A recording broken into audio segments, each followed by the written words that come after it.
Mbotele Mpangi, Mbotele Zolampangi, c'est toujours un bonheur de vous retrouver chaque jour. Alors, avant de commencer ma communication de ce matin, je vais commencer donc par rendre grâce à la source divine unique, Mama Wendombi, à travers ces dimensionisations et principalement celles qui travaillent en étroite collaboration avec moi afin de continuer à me plonger dans la maîtrise, dans la compréhension profonde de la maîtrise du Kikongo, qui, je vous assure, l'Impangi, a pris une vitesse de croisière à laquelle je ne m'étais pas attendu, mais les choses sont telles que les Bakulu sont à l'œuvre. Et lorsque les Bakulu sont à l'œuvre, c'est une obligation pour moi de faire mon Kabula, de donner mes 10%. C'est donc avec bonheur que je vous dis, Matondo, vous les Mpangi qui prenez le temps de m'écouter chaque matin parce que c'est un investissement. Et l'investissement, il y a toujours un retour sur investissement. Et aujourd'hui, je vais vous parler de la puissance multidimensionnelle du Kabula.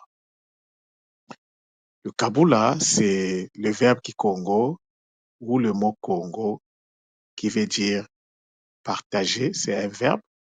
Ça veut dire également partage. C'est un verbe à l'impératif. Donc, c'est un ordre. On n'a même pas à discuter. On ne discute jamais les ordres.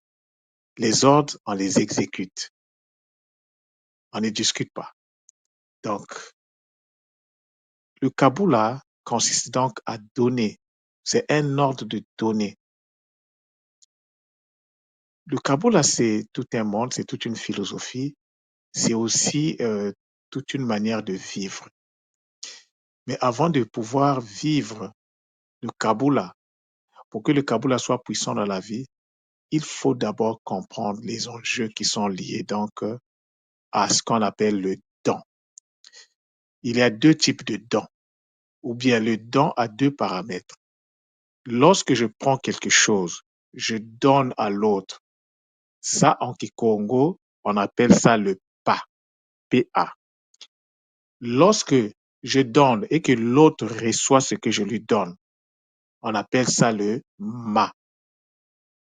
Mais dans tous les cas, le ma que tu reçois, c'est un don. Le pas que je fais, c'est un don. Et donc, lorsque je le reçois, ça devient un ma. Qu'est-ce que la sagesse ancestrale nous dit? La sagesse ancestrale, à travers donc le mot ma, nous donne beaucoup d'informations. Vous n'avez aucune idée de l'impact. La première information, c'est que lorsque tu reçois, tu as l'obligation de multiplier. Le M doit se faire obligatoirement.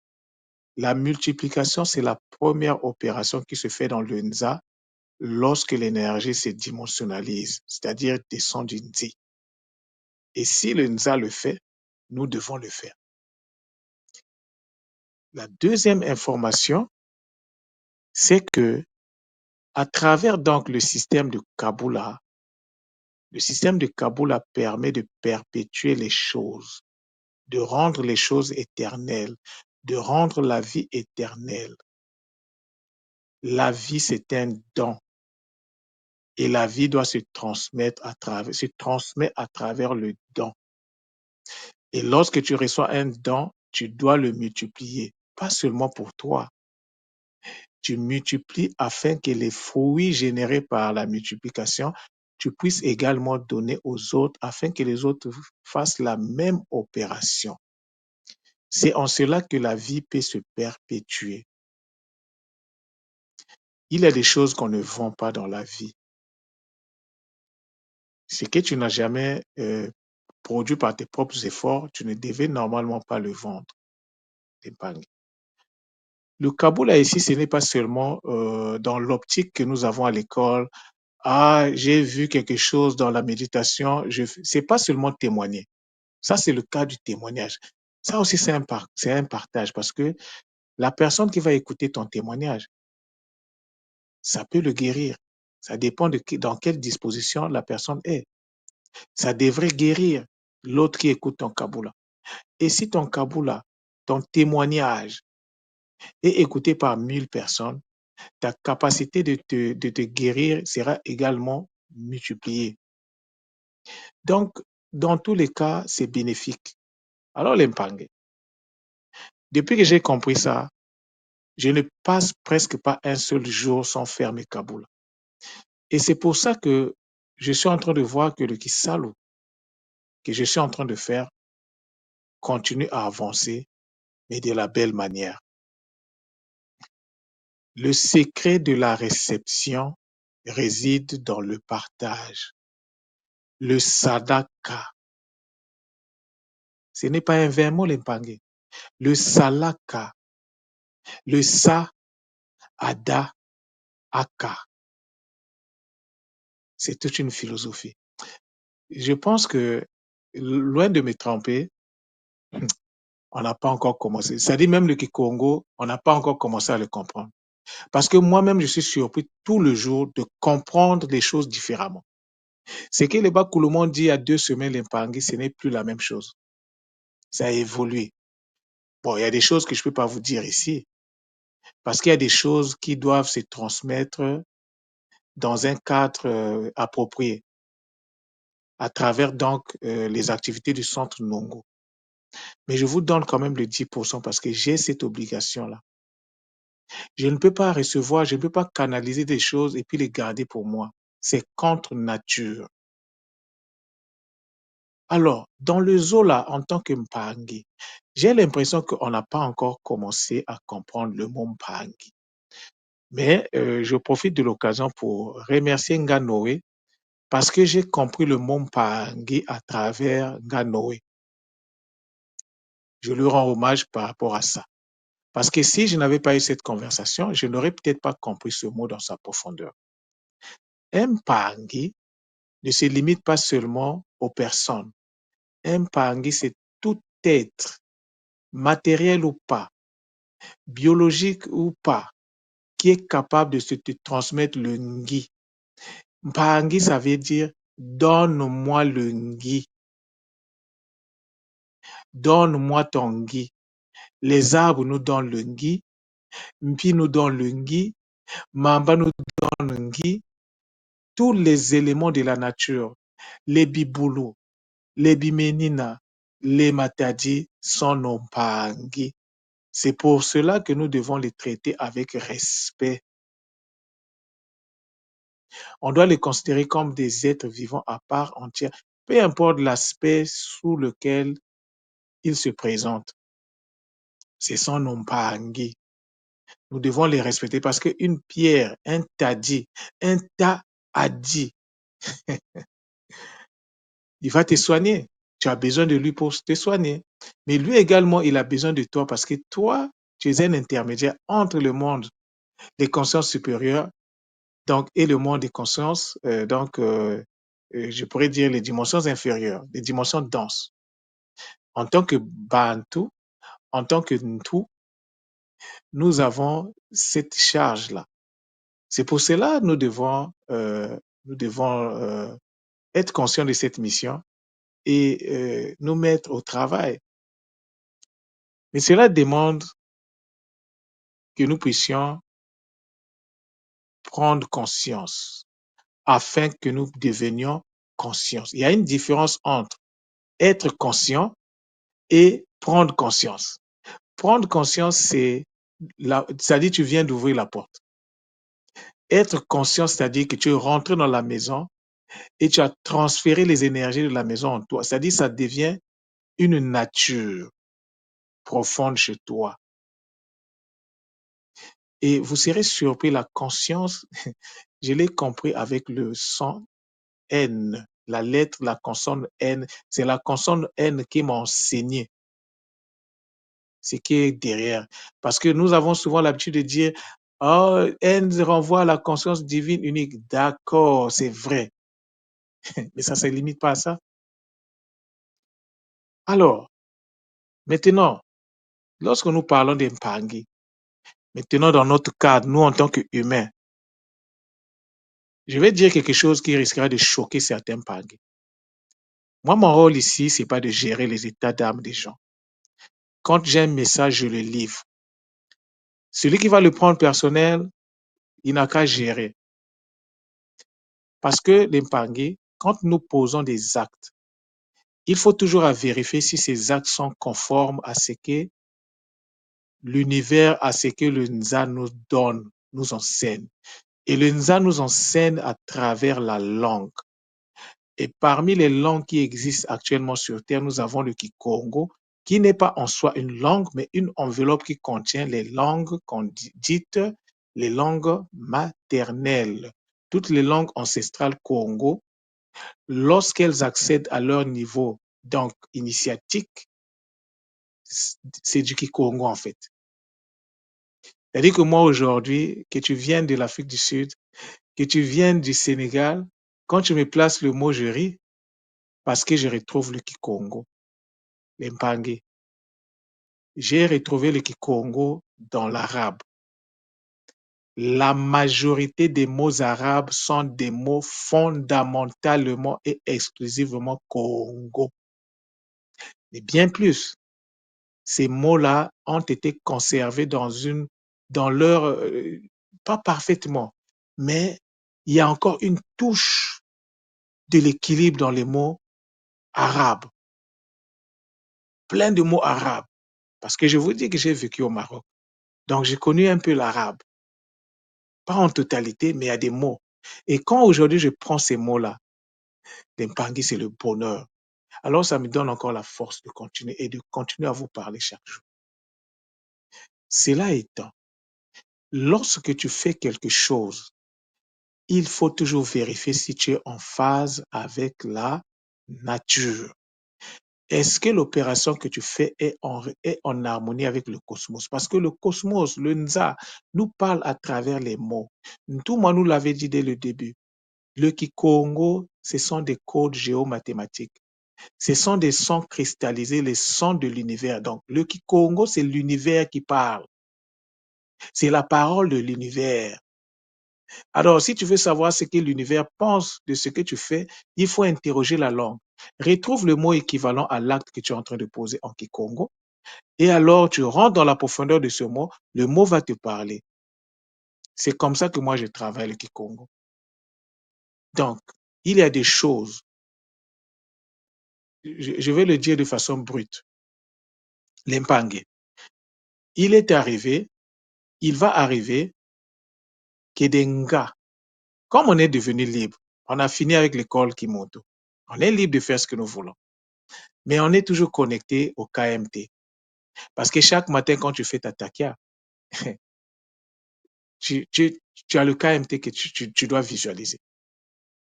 Donc, la connexion à l'école, c'est même pas discutable. On a une liberté d'agir, mais c'est à nos risques et périls. Ça veut dire que si tu fais des choses qui ne sont pas en conformité avec les règles du NZA, tu seras chicoté convenablement par le NZA.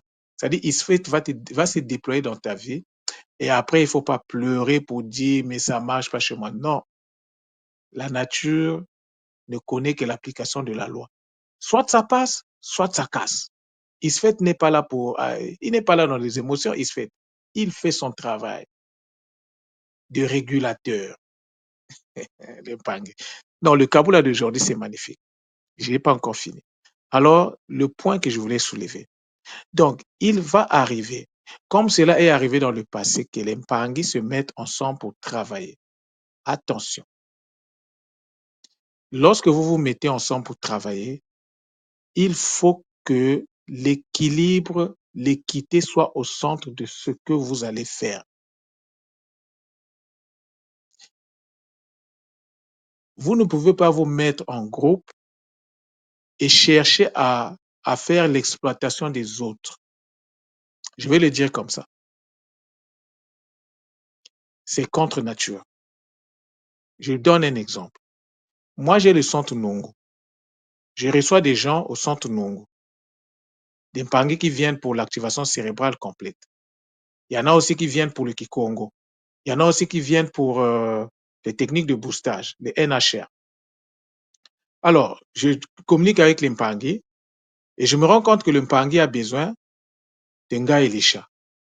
Et je lui dis, écoute, ça, tu as un problème, vois avec Nga Elisha parce que c'est elle qui est spécialisée dans ça. Alors, est-ce que le fait de référencer un Mpangi chez Nga Elisha me donne le droit de prendre d'exiger quelque chose de la part de Nga Elisha? Non, on ne devrait pas faire ça. On ne devrait pas faire ça. S'il y a des Mpangi à l'école qui le font, vraiment, essayez de revoir les pratiques. Tu ne peux pas bénéficier du travail de l'autre. Par exemple, Nga Elisha fait par exemple un soin à la personne que je lui ai référencée et moi je dis à Nga Elisha, tu dois me donner, bon, si je suis gentil, je vais, donne-moi 10%. Non, l'impangi, on ne doit pas faire ça. Non. Ça veut dire qu'on n'a encore rien compris. Où est le Zola là-dedans? Quel est le travail que tu as fait pour exiger 10% à maman Elisha dans le soin qu'elle a eu à donner? Est-ce que ta contribution représente au moins 10% de ça? Si ça ne représente pas 10%, bon, imaginons que le soin coûte 100 euros. Donc, tu lui demandes de te donner 10 euros. 10 euros va changer quoi dans ta vie? L'impangi à Nganio est au centre du village. Nganio voit tout, Nganio entend tout. Et quand les Bakulu me donnent l'ordre de parler, je parle. Je ne gère pas les émotions des gens. Si ces pratiques-là, je ne dis pas que ça existe. Si ces pratiques-là existent, l'impangi, vous avez le choix. Soit vous écoutez, vous vous conformez, soit vous continuez, vous êtes libre. Mais après, il ne faut pas pleurer. Je sais de quoi je parle. Je parle toujours par expérience. Je prends un autre cas de figure. Des Mpangi se retrouvent en train de travailler ensemble. Mais le gain n'est pas partagé équitablement. Ça aussi, c'est mauvais. Vous devrez donc centraliser le gain mensuel, par exemple, ou bien de la semaine. Vous enlevez les charges parce que vous avez l'électricité, vous avez des charges de fonctionnement. Vous enlevez, vous devez aussi peut-être, ça dépend de vous, vous gardez un petit pourcentage pour en cas où il y a besoin, par exemple, des imprévus. Une fois que vous avez enlevé, vous avez fait ces calculs, ce qui vous reste doit être partagé équitablement. Il n'y a pas quelqu'un qui devrait avoir plus que l'autre. Le faire, c'est être contre-productif. Et il va arriver un moment où les bas couleurs vont commencer. C'est-à-dire que ISFET va se mettre en marche. Retenez la date d'aujourd'hui. Je le dis en Mondo Vision, je ne me cache pas. Le but d'un gars, ce n'est pas de se cacher. Parce qu'un gars qui se cache a des choses qu'il cache. Il ne veut pas que les autres sachent. Un gars qui n'a rien à cacher, il n'a pas à se cacher. Ne se cache que ceux qui ont des choses à cacher. Donc, je le dis en Mondo Vision, d'Empangué. Le Zola que nous proclamons tout le jour, ça ne doit pas être des 20 mots. Il faut que le Zola puisse faire partie de notre vie de tout le jour. C'est très important, l'Empangué. Et donc, lorsque, par exemple, si par exemple, tu fais un référencement d'un autre Mpangué ou bien tu aides un Mpangué, ne pense pas que ce que tu fais là est vain. Tu as semé une graine, mais ta récompense, ce n'est pas le Mpangué qui va te le donner. Ta récompense, ce sont les Bakoulou qui sont derrière ton centre. Les Bakoulou vont dire, oh, voilà quelqu'un qui a compris. Ils vont ouvrir les portes grandement pour toi. Et il ne va rien te manquer. Vous savez pourquoi on donne 10%? Beaucoup de Mpangués ne le savent pas.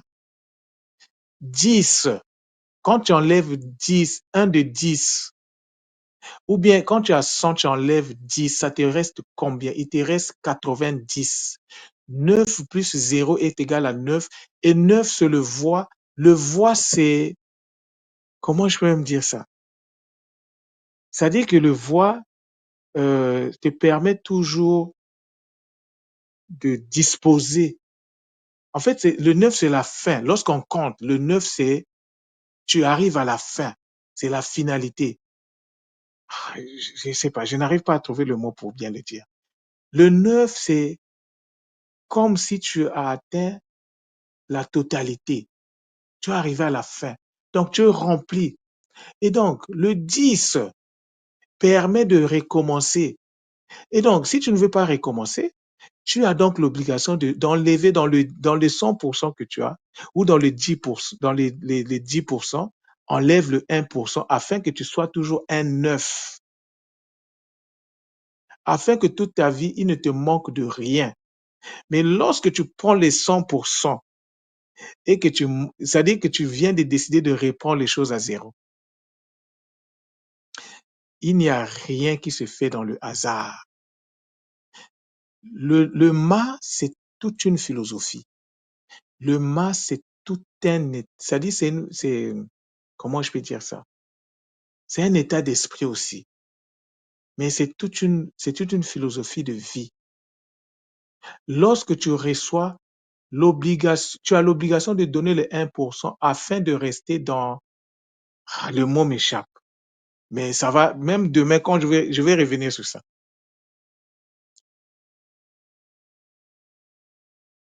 C'est-à-dire que quand tu commences à compter 1, 2, 3, les chiffres s'arrêtent à 9. Lorsque tu arrives à 10, 10 c'est 1 plus 0, c'est 1. C'est-à-dire que c'est un éternel recommencement. Donc, tu te mets dans un cycle. Lorsque tu manges la dîme ou bien le sadaka que tu allais faire, tu l'as bouffé.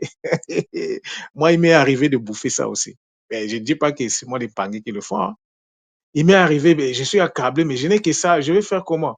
Je dis, ah, je vais utiliser pour compenser. Non, c'est des mauvais calculs. Il faut enlever ça. Dès que l'argent rentre, en fait, tu dois avoir deux comptes. Dès que l'argent rentre, tu dégages des 10%, tu les mets ailleurs. Comme ça, tu ne touches pas. Et ce que tu mets ailleurs là, c'est ça que tu peux prendre pour aider les autres Mpangés. Dans la communauté, il y a des Mpangés qui ont des besoins. Même en dehors de la communauté, il y a des enfants. Souvent, apprenons à donner là où il y a des enfants. Faisons plaisir aux enfants. Parce qu'un enfant, lui, un enfant, il est vrai. Il est authentique. Quand tu lui donnes un cadeau, s'il te fait un sourire, son sourire est authentique. Mais un adulte, oui, il va faire un sourire, mais au fond du cœur, il dit, il m'a seulement donné 10 euros. Mais un enfant, quand tu te dis merci, c'est un vrai merci. Donc, apprenons à capitaliser sur les enfants, les Mpangé. Le Kaboula d'aujourd'hui, c'est un Kaboula spécial. Je n'avais pas prévu faire ça, comme d'habitude. Mais quand les Bakulu me parlent, je livre le message. Donc, les Mpangé, prendre conscience et être conscient, c'est deux choses différentes. Peut-être tu faisais les choses parce que tu pensais que ça se passait comme ça, que c'était normal. Mais va interroger la nature, va interroger le Nza. Si le Nza te dit que ta pratique que tu fais là est bonne, continue alors. Mais si le Nza te dit que c'est pas bon, il faut arrêter ça. Conforme-toi au Nza afin que le Nza soit ton partenaire dans tout ce que tu fais. Nous ne faisons rien par nos propres efforts, les Mpangé. Tout ce que nous faisons, il y a des guides derrière. Mais les guides là aussi sont assujettis à des lois, à des principes, à des règles. Par exemple, la règle relative au respect, donc à notre respect, à notre libre arbitre. Les guides respectent ça à 100%. Quand tu n'es pas prêt, un guide ne te force pas. Peut-être dans certains contextes, on te parle, tu n'écoutes pas, on te parle, tu n'écoutes pas. Il bloque les huissiers. Et là, maintenant, ça va commencer à pleurer. Mais nous avons toujours le choix. Parce que même lorsqu'on a fermé les huissiers, on peut aussi s'asseoir. On n'est pas obligé de travailler. Seul celui qui prend conscience que les huissiers sont fermés, les guides veulent que je travaille, qui se mettent au travail. Mpangé. Donc, le Kikongo, c'est pas pour amuser la galerie.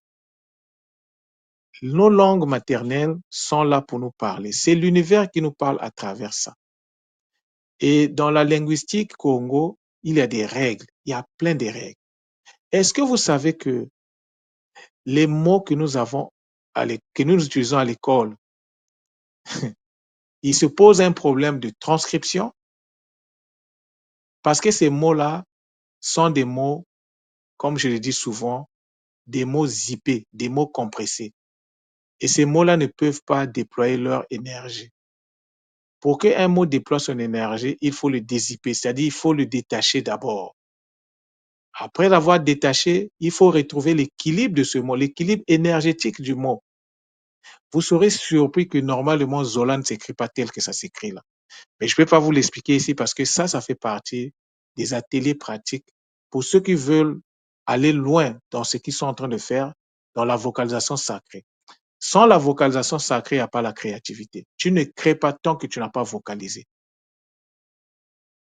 La vocalisation, tu n'es pas obligé de parler avec les mots. Tu peux le faire dans ton fort intérieur.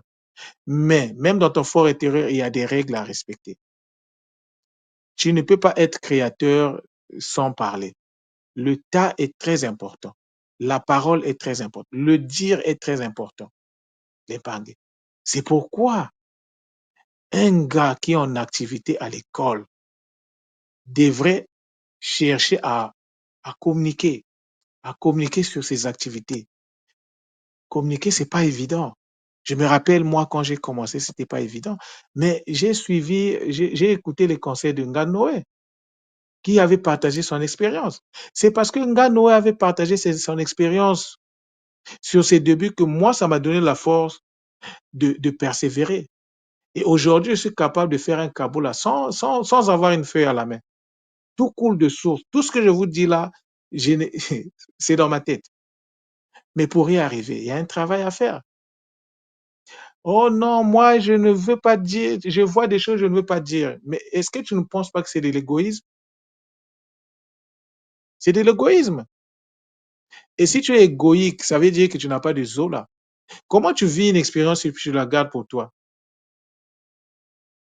Est-ce que c'est parce que tu es spécial? Non. L'expérience qu'on t'a révélée là, c'est que tu as reçu comme message. Où est le 10% des autres? Parce que là aussi, tu dois faire le sadaka. Le sadaka, c'est dans tout ce que tu fais. C'est pourquoi le centre, l'espace Kimoko existe. L'espace Kimoko, quand je le créais, je ne savais même pas tout ce que je... Le sadaka là, c'est là, pendant que je vous parle là, que ça descend. Je n'ai pas prévu ça dans ma communication. C'est pendant que j'ai commencé à parler là, il y a peut-être, c'est pas une vingtaine de minutes que c'est descendu et je vous en parle. Dans tout ce que nous faisons, on doit faire le sadaka. Tu fais des soins. Tu dois communiquer sur l'expérience que tu acquiers par rapport aux soins que tu donnes. Tu as écrit un bouquin. Tu dois communiquer au moins 10% de ce bouquin. Dans tout et pour tout, on doit faire du sadaka. Sinon, si tu retiens la totalité, ça veut dire que tu t'engages à refaire l'expérience à zéro. Alors que la nature nous facilite les choses en nous disant, au lieu d'arriver à 10, arrête-toi à 9. Parce qu'à 9, c'est le voie. Le voie, c'est la finalité. Ça veut dire que tu es rempli, tu es totalement rempli. Donc, à chaque fois que tu vas faire une action et que tu enlèves le 1/10, tu donnes, ce qui te reste là, les 90% qui te reste là, ça symbolise que tu es rempli en fait. Et il ne va rien te manquer dans la vie. Dempangi. C'était un bonheur de vous communiquer sur ça. S'il est arrivé que certaines sensibilités soient blessées à cause de ce que j'ai dit, mon but, ce n'est pas de vous blesser. Et si ça vous blesse, c'est parce que vous avez la graine de cette blessure-là. Donc, rentrez dans votre fort intérieur, apprenez à vous écouter, écoutez votre cœur. Si vous êtes convaincu que ce que Nganio a dit a du sens, ce qui vous reste à faire, c'est de vous ajuster. Le Nza est juste pour reconnaître vos efforts et donc pour réagir ou agir en conséquence par rapport à ces efforts, afin que l'accompagnement des guides soit garanti, parce que nul ne fait les choses par ses propres efforts. Tous, autant que nous sommes, derrière nous, Derrière le cristal que nous faisons, il y a des guides, les Pangé. C'était donc un bonheur. Et donc, c'est avec beaucoup de Zola que j'ai transmis le message de Bakulu. Et donc, je vous dis, Matondo, Matondo, Matondo.